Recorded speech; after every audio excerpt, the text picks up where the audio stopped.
I was 22 the night a flight attendant called the cops on me in first class because she decided I didn't belong there.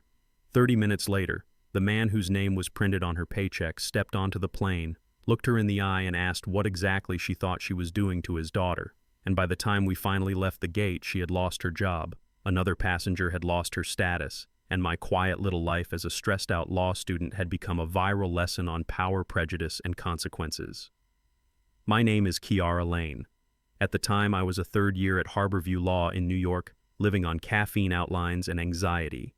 And there's one more detail that matters here. My dad, Daniel Lane, is the founder and CEO of North Star Air. On paper, that meant this whole shiny airport world was kind of ours in reality. As a young black woman, I was still used to walking into nice spaces and feeling people silently ask that question with their eyes. Do you really belong here? That night, I was supposed to be doing something simple. Fly from Eastport International to London Armitage, spend a rare long weekend with my dad before he gave a big speech to a bunch of airline executives, maybe get some sleep in seat 1A, pretend for 7 hours that I wasn't 3 chapters behind in civil rights litigation. I got to the terminal early, rolling my little carry-on, wearing my usual travel uniform. Nice joggers, hoodie braids pulled back, nothing flashy. At the North Star Elite Lounge desk, I slid my passport and boarding pass across the counter with a smile. Hey, good evening.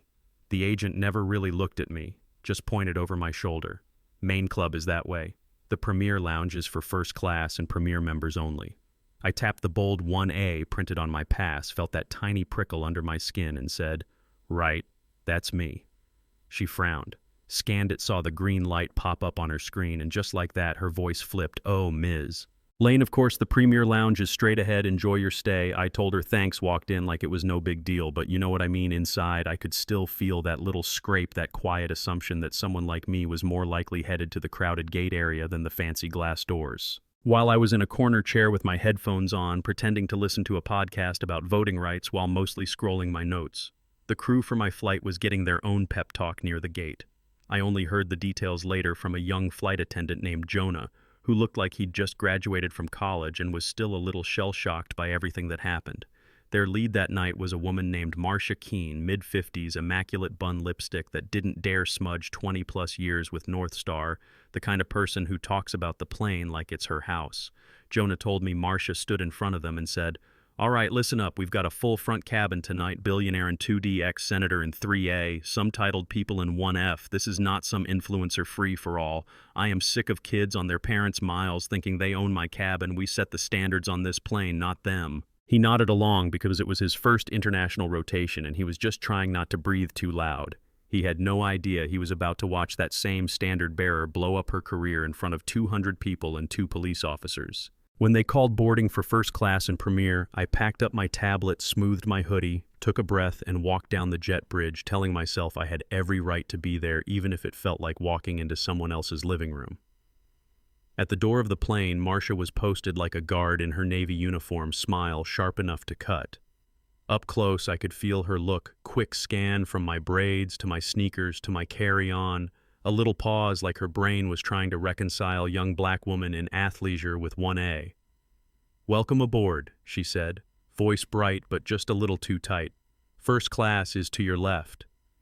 I stepped into the cabin, saw those big private suites, and found 1A tucked in the front corner like a little apartment in the sky. I stowed my bag, laid out my headphones, my water bottle, my outlines, doing everything I could to look like the chill, low-maintenance passenger you want in your section. Not a problem. A minute later, my neighbor for 1B arrived, and if you've flown much, you already know this type: perfect blowout heavy diamond bracelet, little dog, and a designer carrier perfume. You can smell 3 seats away. Everything about her said money and entitlement. Her name, I'd later learn, was Helen Prescott. She took one look at me in 1A at her own seat and muttered just loud enough for me to hear, of course, like the universe had personally insulted her with the seating chart. I looked back down at my tablet, told myself to let it go, but my chest was already tight. The first thing Marcia did that really tipped her hand came a few minutes after I sat down. She stopped at my suite, her smile gone flat, and held out her hand. "Miss, can I see your boarding pass again, please? We've had some fraud issues on this route, just a quick security check." Security, that word can sound so neutral, but it hits different when you've watched it be turned into a weapon your whole life. Still, I stayed calm, pulled the thick little cardstock from my pocket and offered it to her. She didn't just take it gently. She snatched it, read my name slowly like it tasted wrong in her mouth. Kiara Lane then asked, "Traveling alone tonight?" "Yes," I said, feeling my voice drop a degree. "Is that a problem?" "We'll see," she replied and turned on her heel with my ticket still in her hand. Helen leaned toward the divider, her voice syrupy. "Don't worry, dear, I'm sure they'll find you a nice seat back in coach. It's usually much more comfortable for your kind anyway."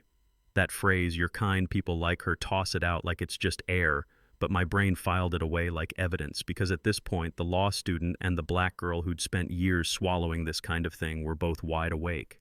A couple minutes passed, other passengers filed in the cabin filled with hushed rich people sounds, and I told myself maybe it would just be an annoying little moment I'd laugh about later. Instead, Marcia came back with the volume turned all the way up.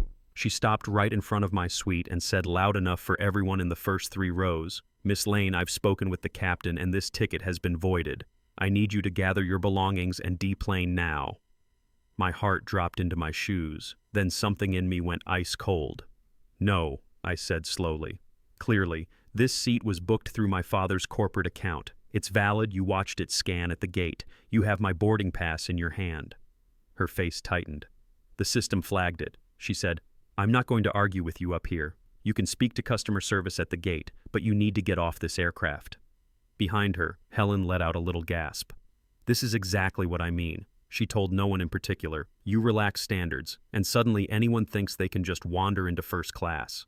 I could feel every eye in the cabin on me. My hands were shaking under the blanket, but my voice came out steadier than I felt. "I'm not moving," I said. "I am a confirmed passenger in 1A.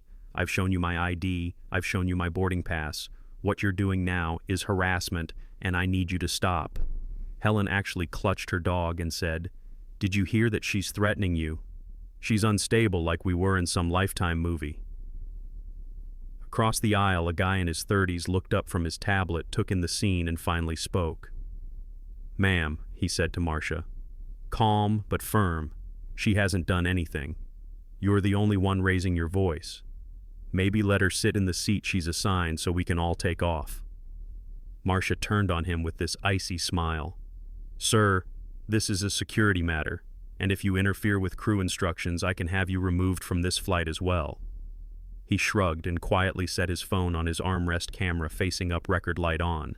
Marcia stormed back into the galley, grabbed the interphone, and I heard just enough to know she was rewriting the entire story. "Captain, this is Keene in the cabin. I have a passenger in 1A, I believe, boarded on a fraudulent ticket. She's non-compliant and verbally aggressive. I don't feel safe. I need airport police at the aircraft." A minute later, she reappeared at the front of the cabin with that tired martyr expression some people wear when they're about to do something awful and call it duty. "Ladies and gentlemen," she announced, "due to a disruptive passenger, we have requested airport security for your safety. Please remain seated." Just like that, with one sentence, I went from quiet law student minding my own business to disruptive passenger in 16 strangers' heads. I sat there, ears ringing, pulse pounding, staring at my own hands like they belonged to somebody else. And then I heard my dad in my head the way he sounded when I came home crying in middle school. "Stand in your truth. Kai never let them see you break bullies, count on that." I took my phone, opened our text thread, and typed with fingers that wouldn't quite steady, Dad. "Gate C7 lead FA on 904 says my ticket is stolen, calling cops. What do I do?" Those 3 little dots popped up almost instantly. "I'm in the North Star Lounge by your gate," he wrote back. "Do not move. I'm coming." That was the only thing keeping me in that seat when I heard the boots on the jet bridge. 2 officers stepped onto the plane. You know that energy when law enforcement walks into a small space, everything goes kind of tight. Marcia rushed to them like they were her personal cavalry. "Officers, thank you for coming," she said, pointing straight at me. "It's her. I believe she boarded with a stolen ticket when I confronted her. She became aggressive. She's refusing to leave and the other passengers are afraid." Helen nodded like a bobblehead. "She threatened a lawsuit," she added. I was terrified.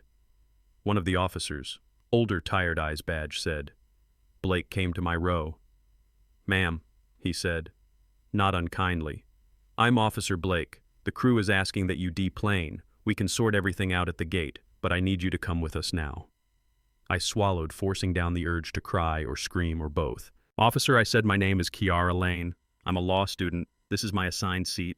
The ticket she says is stolen was paid for from my father's corporate account. I've shown my ID, I haven't threatened anyone, I've been sitting here reading. He sighed like he'd seen this kind of mess before. Ma'am, I'm not here to decide who's right, he said softly. On this aircraft, the crew has authority if they give you a lawful order to deplane and you refuse. My next step is to physically remove you, and that comes with charges you really don't want on your record. I knew exactly what he meant.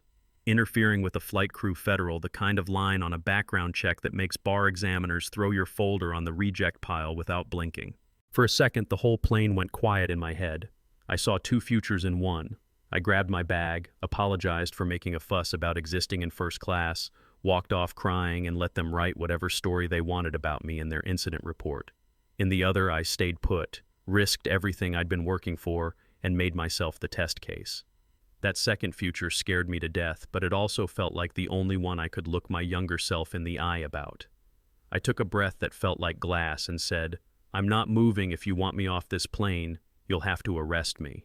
Blake's jaw tightened. He lifted his radio dispatch unit 12 at gate C7. We have a non-compliant passenger on North Star 904 requesting backup. And then a different voice cut through the cabin, calm, low, and absolutely done. Officer, you can cancel that call. Every head snapped toward the front. My dad was standing in the doorway, one hand on the frame tie, slightly crooked like he'd run down the hallway. Two gate agents behind him looking like they wanted to disappear. His eyes went straight to me. Kiara, he said. And you know that way parents say your name when they're checking if you're hurt. You okay? My throat closed up for a second, but I nodded. I am now. Marcia spun around, annoyed. Sir, you can't be on the aircraft. We have a security situation, she started, and then Blake said quietly.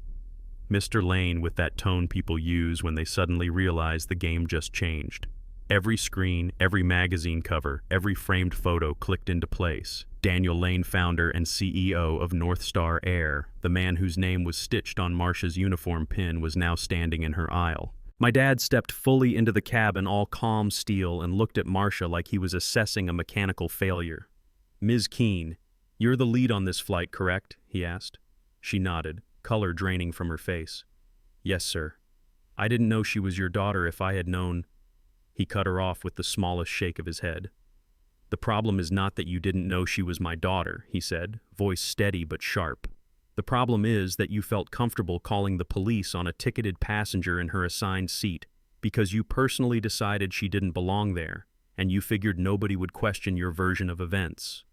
She started grasping for phrases like standards and suspicious booking and pointed at Helen. Mrs. Prescott can confirm she was aggressive. She threatened a lawsuit. My dad glanced at Helen the way you glance at a bug on a windshield. Mrs. Prescott, he said, your customer record shows a high number of complaints and upgrade requests, and you felt unsafe because a 22-year-old was reading. She suddenly found something very interesting to look at in her dog's fur. Then my dad did what most CEOs talk about in speeches but almost never do. In real life, he pulled receipts right there in the aisle. He told Marcia he'd looked at her HR file on his phone on the way down. The pattern of complaints, the time she'd escalated minor issues with passengers of color, the mandatory bias trainings she'd refused to attend, the warnings she'd been given. You of all people should understand our values, he said quietly. Service, respect, integrity. Those aren't just words on a poster in the crew room. So help me understand which of those you were honoring when you decided to turn first class into your own courtroom and my daughter into your defendant. She started to cry for real. Then, not the performative. I feel unsafe, tremble, the ugly, shocked kind when someone finally draws a straight line through your choices. My dad turned to the captain who had come out of the cockpit looking stressed. In your judgment, Captain, is Ms. Keene fit for duty tonight, he asked. The captain swallowed. No, sir. Then she is relieved.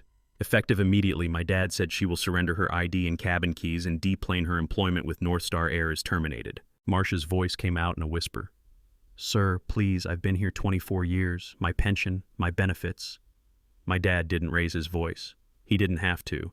Your 24 years are the only reason I'm not asking these officers to charge you with filing a false report and unlawful detention.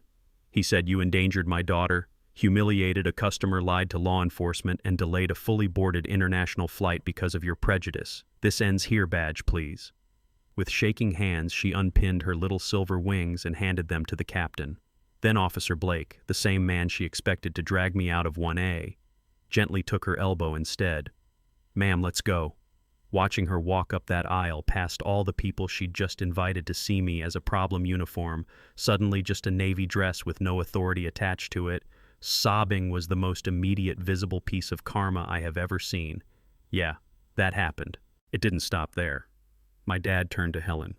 "Mrs. Prescott," he said, "you knowingly supported a false statement to police to feel important and get a little drama as of this moment. Your elite status with North Star is revoked and you are banned from our airline." She actually laughed this brittle little sound. "You can't do that. I'm platinum for life." "I know people," she sputtered. "You used to," he said, "on my aircraft. You have the rights I give you. You abused them, Gate. Please rebook Mrs. Prescott on the last row of whatever carrier will take her officers. I don't believe she's in a state to continue this flight either." So she followed Marcia back up the jet bridge, clutching her dog, shouting about lawyers while every phone in that cabin stayed very, very still recording. Then my dad faced this cabin suddenly, not just my father, but the man whose name was on the tail of the plane. "Ladies and gentlemen," he said, "what you just witnessed is a complete failure of the values we claim to stand for. I am deeply sorry. Your tickets will be fully refunded, and we will be crediting additional miles to your accounts. But more importantly, we will be taking a hard look at how someone who thinks and acts like that ended up as the face of our brand in first class." He put a hand on my shoulder for a second, squeezed, and then told the captain he wouldn't be flying to London after all. He had a press conference to hold. I wanted him to sit down in 3F and just be my dad for 7 hours, but I knew he was right. The story had already left the plane.